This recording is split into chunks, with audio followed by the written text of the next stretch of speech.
the question says a vessel contains ice and in thermal equilibrium at minus 10 degrees Celsius and is supplied heat energy at a rate of 20 calorie per second for 450 seconds.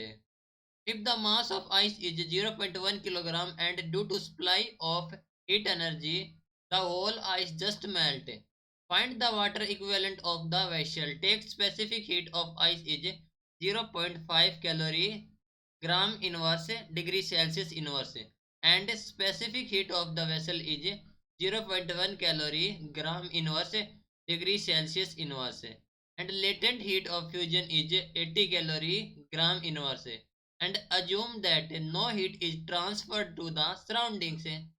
Question में बोला गया है कि एक vessel है जो कि contain करता है आइस और है in thermal equilibrium at -10 degree Celsius और is supplied heat energy at rate of 20 calorie per second for 450 second है। तो यदि मास ऑफ आइस है 0.1 किलोग्राम और due to supply of heat energy जो वोल आइस मेल्ट हो जाती है तो फाइंड करना है water equivalent of the vessel.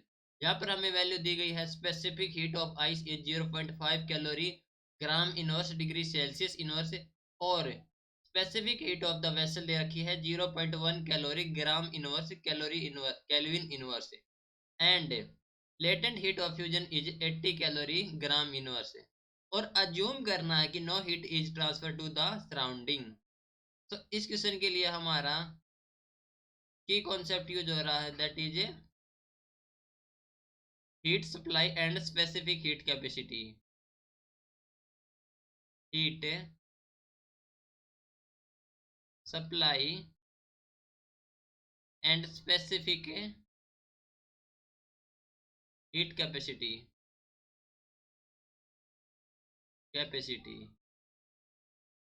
ठीक है। तो देखो हमें दिया गया है specific heat of ice specific heat of vessel और लेटेंट हीट ऑफ फ्यूजन। तो amount of heat absorb by ice at a temperature दे रखा है -10 degree Celsius. So here amount of heat absorb bye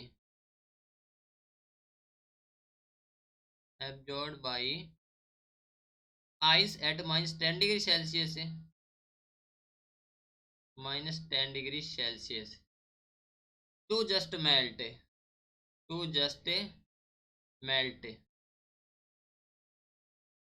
that is given as q1 q1 is the heat supply that is equal to mi si delta t plus में mi into L. Okay तो mi is mass of ice, si is specific heat of ice and delta t is change in temperature and l is a latent heat fusion। now q1 की value कितनी हो जाएगी q1 is equal to mi okay that is 0.1 kilogram. तो ये हो जाएगा हमारे पास 100 ग्राम। सो 100 into S I that is specific heat of ice कितनी दी गई है हमारे पास है specific heat of ice is 0.5 है। So that is 1/2 into temperature is 0 -10 degree plus में 100 into latent heat of fusion that is 80। तो ये हो गया 80। कैलकुलेट करेंगे तो यहाँ से मिलेगी हमें 500 plus 8000 which is given as value होगी हमारे पास 8500 इन कैलोरी। ठीक है that is value of Q1। Now actual amount of heat supply कितनी हो जाएगी actual amount of heat supply that is given as Q1 is equal to R into T. ठीक है, here R is rate, heat energy at the rate, तो that is rate कितनी हमारे पास है 20 into time दे रखा हमारे पास 450 second, so here 450 that is given as 9000 calorie, 9000 calorie. Now amount of heat absorbed by vessel, amount of heat absorbed by vessel कितनी हो जाएगी, that is Q2 which is equal to Q minus Q1। ठीक है, तो यहाँ से कितना हो जाएगा, Q2 की वैल्यू हो जाएगी हमारे पास Q is 9000 minus Q1 is 8500 which is given as 500 calorie. ठीक है, that is value of amount of heat absorb by vessel.